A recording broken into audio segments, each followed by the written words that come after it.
Oh, are you starting? What? I'm Brian. I'm Brad. And this is Stage Talk, where we discuss the latest productions on New Orleans stages. First, we're going to discuss Southern Rep's production of Mandatory Merriment. Brad? I liked it. I liked Mandatory Merriment. This is an original holiday musical at Southern Rep, written by Leslie Castay and Ian Hoke. It's a group of disparate strangers trapped in a dive bar on Christmas Eve who end up spending Christmas together due to a sort of weather storm. Incorporates it's sort of a jukebox musical, I would say. Do you think that's true? Yes, indeed. Yeah, so a lot of pop and R&B kind of Christmas songs from the 60s, some hidden gems, some that everybody knows.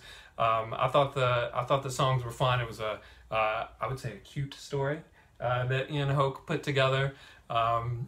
With a pair of Iowa tourists, a local jazz musician, set in a dive bar where things are rapidly gentrifying and they're trying to find a customer base. A lot of inside jokes from New Orleans, some of them maybe a little corny or a little insidery, but the audience that I saw them with, they all landed with a laugh. A lot of good performances. Clint Johnson, I thought, did a great job when he opened the second act with the Aaron Neville song, Please Come Home for Christmas. That was a big hit. I liked Ian Hoke and Meredith Long doing the Dominant the Donkey song. That was fun, some kind of silly fun. All in all, I thought it was I thought it was a fun show. It's good to see original stuff on stage. I think a lot of good performers. The second act, I thought after Clint's performance of the Aaron Neville song, got a little slow. It dragged a little bit and the narrative kind of got off track, but it picked back up, and I thought the ending, there's a joke that sort of comes back around in the end, and I thought it was sort of a little heartwarming conclusion. What did you think? I agree, heartwarming. I thought all the performances were great. Ian Hoke, Meredith Long, Clint Johnson, Shivis, Michael, and Whitney Mixon, as well as Alan Payne, who did a great job conducting the band. It was written by Ian Hoke, Leslie Castay directed and created it, just for the record. Right, co-created, I think. Right. Yeah. I had a problem, though, with Ian's book. As it said in the program, this was Ian's first scripted musical. He's done improv before, and Ian is a brilliant performer. It's not easy doing an original musical. I had the problem, there was too many shifts in tone from wacky, wild humor, satirical, tongue-in-cheek, sending up Irwins, to, particularly with Shivis's character, some kind of heavy, almost melodrama that kind of came out of nowhere and was a little cliched as far as I thought. For her first full musical that she's directed, Leslie has done Cabaret before. She did an overall good job, but sometimes people I thought, just kind of wandered off the stage. She could have taken better advantage. There was some things like Alan is conducting a trio. They're two musicians that nobody ever really acknowledged. I'm like, okay, I'm willing to suspend my disbelief and unreality, but I can only suspend it so much. And I just wish that there was a little more dramatic tension in the script. I mean, it was enjoyable, it was fun, but I almost felt like it had about 3 endings too many. I think it's the old axiom, less is more. Sure. But I know audiences have been loving it, and it could become a regular holiday treat going forward. Yeah, it's certainly something that you could sort of plug in jokes every year for current events and things that were going on.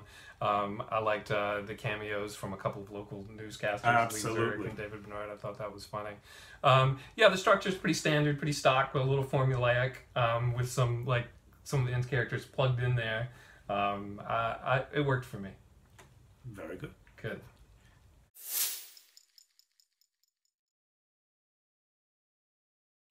All right, next up we'll talk about Christmas Carol at La Petite Theatre in the French Quarter. It's the classic play by Charles Dickens based on his novel from 1843. I think so, yes. Yeah. What did you think of that one, Brian? I gotta say, I was not looking forward to this. Oh no. we've seen A Christmas Carol, haven't we? We have. Scrooged, Scrooge and Rouge, George C. Scott. Alistair Sim. Yep. Many a time. I loved it. I was pleasantly surprised. I thought this was Maxwell Williams, artistic director of Le Petit, the best production he's done here. It was full of imagination. The set was beautiful, the costumes were beautiful, and the special effects from the get-go really pulled me in. The whole cast, in many playing multiple roles, were all wonderful. And best of all, Bob Eads, that national treasure, this man who can do drama, who can do comedy, who can sing, probably dance standing on his head, made Ebenezer Scrooge so real. You saw him slowly melt from this Scroogey, mean, heartless guy to, as he sees what the ghosts of Christmas past, present, and future show him, and the joy that he brings to the stage at the end was, well, I got a lump in my throat. Well, he really was mean at the beginning, too, wasn't he? Totally. I wasn't expecting it to come on so strong. Like, it starts out pretty dark. The special effects are really good, like you said. I liked the set, too. The set was pretty amazing. I think it came on really dark, really spooky, very, very gothic. And I wasn't prepared for that kind of tone and the darkness and the meanness that it came on with. And one of the things that I really liked about it is that for something that is so well known, I've seen some productions where they just act it superficially. With Maxwell Williams' guidance, each and every one of the performers on stage really treated this almost as though it was Shakespearean. There was real warmth, there was real love, there was real meanness and heartlessness on Bob Eads' part as Scrooge, so that they came off as real people instead of just these characters that we've seen 1,000 times before. Sure. I did feel like I've seen those characters 1,000 times before. It's a Christmas Carol, like you said. We know the story, so it's hard to be. It was hard for me to be super emotionally invested, just because you know the beats, you know the three ghosts, you know how it's going to end. I didn't have a lump in my throat because I sort of knew what to expect, but I was blown away by the production values. I thought it was a great production. Bob Eads did great. I thought Curtis Billings did a good job as Bob Cratchit. He sort of gave a performance that did have a touch of softness to it as Bob Cratchit, and at times was a little understated in a way that did sort of bring it home and make it feel really, really special to me. All in all, I loved it. My one caveat is just that it's a Christmas Carol and you know what you're going to get. I don't know. Do you think, is there anyone who doesn't know the story? Do you think there are people going to La Petite who have no idea what A Christmas Carol is about? Let me put it to you this way. I and a friend sat next to a gentleman who was there with his wife because their niece was in it. I wouldn't swear, but I don't think he knew what Christmas Carol was before he went in there. And yes, the kids were great. This is a new conservatory program that Le Petit has recently started. There was about a dozen or so kids, all of whom really talented, really filled the roles great, and look forward to seeing more of them in the future. There was a family in front of me with two kids, a girl who was maybe 8 or 10 and a boy who was a little smaller. The first show that I ever saw on stage was A Christmas Carol. My parents took me to a new stage theater in Jackson, Mississippi to see it when I was a kid. Gave me bad dreams. But it was a great show. Here I am now. Thanks, Mom and Dad. Go see it, and we hear that Le Petit may plan to make this an annual event, so go see it now, and if you don't have a chance to see it this year, plan on seeing it next year. Yeah, it's a good show.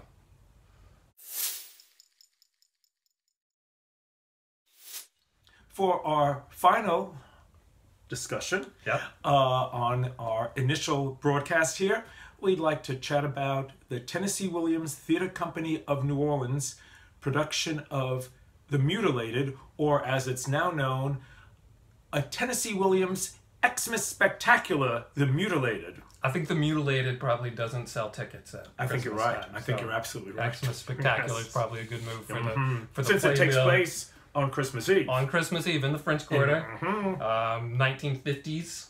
originally 1930s, but they moved it to the 50s, make it a little more accessible, I guess. That's right. Fleabag Motel, the Silver Dollar Hotel, two characters, Celeste and Trinket, who are on the outs. We get the sense that they have a long history of love-hate relationship, a little Frenemies. bit. Frenemies, that's yes. right. At one point, one of them says it's time to bury the hatchet, and I think it's Celeste who says, "We've hit each other too hard." So, in that respect, I think it's a lot of classic Tennessee Williams characters, these two women who, there's a lot of humor, but there's also a lot of real sort of sadness and loneliness, and a sadness and loneliness that they deflect, I think, by taking it out on each other. And there's some, stuff that I think is really funny. I like some of the jokes. We were talking earlier. I laughed out loud a number of times. I thought Tracy Collins as Celeste was wonderfully cast, and alongside her, Margot Fanning as Trinket. I thought the pair of them were a really great sort of odd couple, whose catfights were mediated or moderated by Bo Bratcher as the exasperated doorman at the hotel or receptionist. And so one thing about this is it's also a musical. It is now, because there are lyrics written by Tennessee Williams that were given new life and new music by Michael Gillette. Right. So the script has these Christmas carols built into it, and a chorus of carolers, songs about it should be a holiday for the lonely and the wayward, and compared to the humor and the sass of the two main characters, I felt like it was almost sort of two different shows. I felt like the tones were very different between the musical numbers and the narrative. The music was sort of morose and melancholy. I had trouble understanding the lyrics in some of them, and I felt like it sort of slowed things down a little bit. So I didn't love the musical interludes, which I think there's with these late Tennessee Williams plays, there's always going to be that experimentation and that sort of off-the-wall stuff. But I did love the primary narrative and those characters and those performers. And, classic Tennessee Williams in some ways, and off-the-wall weirdo Tennessee Williams in others. Because he was experimenting. Mm-hmm. God only knows what yes. pharmaceuticals he was on at the time, because this is pretty wild. Yeah, this is not your usual Christmas carol. Definitely. Holiday entertainment. Yes. I had not seen it. It was done a few years ago here at the CAC, a production that was imported from New York with the John Waters regular Mink Stoll as one of the leads. I had heard interesting things about it. Mm-hmm.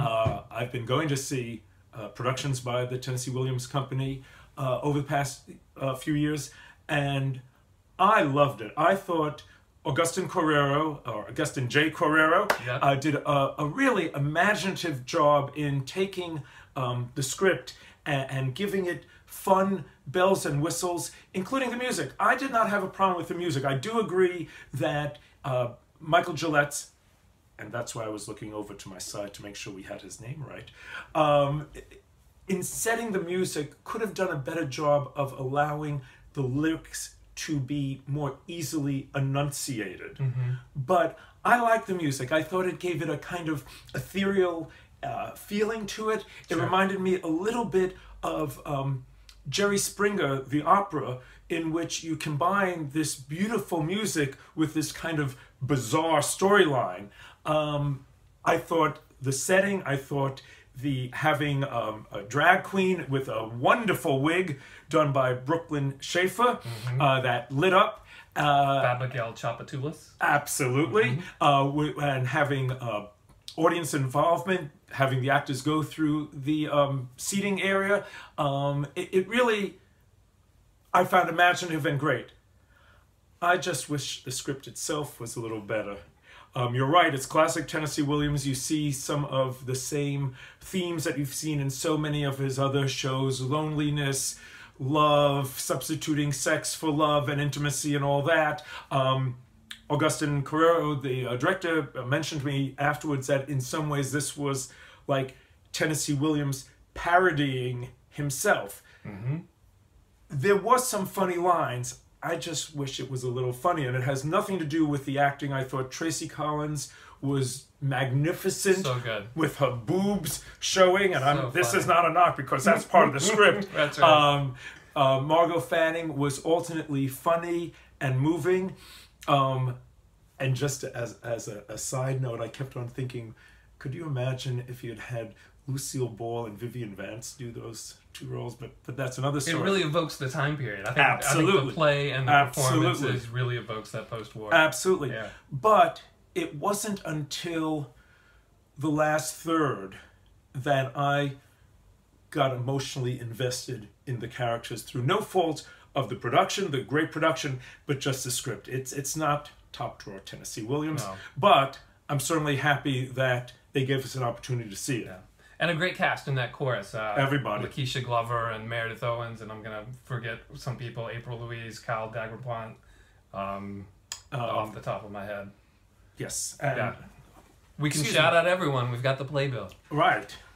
In addition, especially Adler Hyatt as a sailor who winds up in Margot Fanning's boudoir. Mm-hmm. Willingly or unwillingly. You'll Hard to see. say. Yeah. Yes.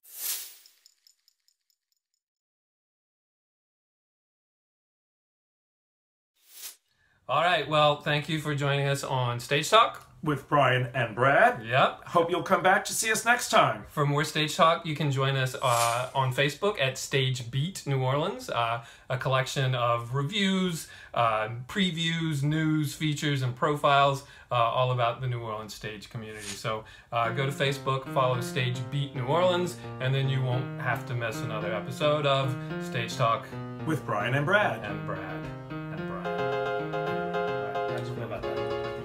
I like it. The back and forth. I think Yeah. it's good. I think Good. we're getting in a groove here. I think so too.